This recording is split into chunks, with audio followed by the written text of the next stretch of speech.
de que a nivel en España hai máis de 2000 litixios relacionados con este tema nos tribunais. Estamos a falar dun custo xudicial de máis de 300 millóns de euros a día de hoxe. Mentras uns discuten onde empeza e onde acaba o camiño, hai outros, Adri, que parece que o levan, pero vamos, maravillosamente ben, tanto é así que parece que os marcos e as lindes son máis ben un río, que flúe e punto, non é? Así é, Lamela, falamos dos Peares na provincia de Ourense ou de Lugo, segundo como se mire, porque o caso dos Peares é, sen dúbida, un dos casos, pois, administrativamente falando, máis curiosos que temos aquí en Galicia. Miren vostedes, os seus 57 habitantes pertencen a dúas provincias diferentes. Repártense entre 4 concellos e os Peares está situado na confluencia de 3 ríos, no Miño, no Sil e no Bubas. Incrible, verdade que sí?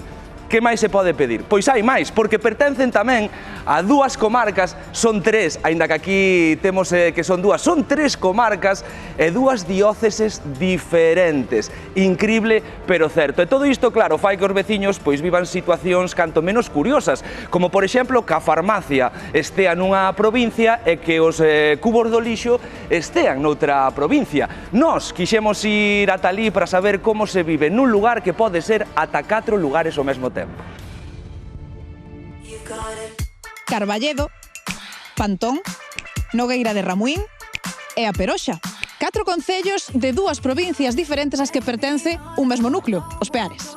En definitiva, un auténtico rompecabezas administrativo, pero entón, como se organizan os veciños? David, estamos aquí contigo nos Peares? Sí, pero non, porque estamos nun concello, pero podemos estar noutro. Isto como é? Que non o teño moi claro. Pode estar en calquera dos 4, o sea, dos concellos que hai que engloban o consorcio dos Peares. Ahora mesmo estamos en Carballedo, Lugo. Do lado enfrente, ao cruzar o río, é A Peroxa, Ourense. Da outra beira, Nogueira de Ramuín, Ourense, e na outra beira, no outro río, é Ferreira de Pantón, Lugo tamén. Pero todos vos, os 4 sodes os Peares logo. Correcto. Nós, por exemplo, vamos ao médico que está no concello da Peroxa. E se temos que levar ao neno a urgencias, vamos ao PAC de coles, que está na Peroxa tamén. Sin embargo, para abrir, por exemplo, o negocio, foi máis complicado. Distribucións de Ourense que non nos servían en Lugo, ou igual chega paquetería e chamante desde abaixo, desde o consorcio, e dinche, mira, que traigo un paquete. Sí, a 500 metros, non, pero eu non podo cruzar a provincia de Lugo. Entón temos que baixar abaixo a coller o paquete. Entendo que non cambiaría desa vosa organización. No, para nada. Eu aquí estou moi a gusto, xa che digo, levamos aquí 7 anos con este negocio, e estamos encantados tanto ca xente como co ambiente e con todo o que hai. E a xente ten claro que os Peares poden ser 4 concellos distintos, 2 provincias? Pois, moi claro non é, pero foi sempre así. E tú personalmente a que concello perteneces? Tú de onde eres? Eu son de Nogueira de Ramuín. Pero diches, vexo co Barbes a Carballedo. Paso 4 ayuntamentos en 2 minutos andando. E veño tomar aquí un café. Carai. O sea, te paso 4 ayuntamentos e 2 provincias. Peares, concello de? Peares son 4 concellos. O río Bubas divide Ourense de Lugo. O Miño divide Ferreira de Pantón de Castro de Carballedo. E despois, Nogueira de Ramuín divide o Sil e o Miño.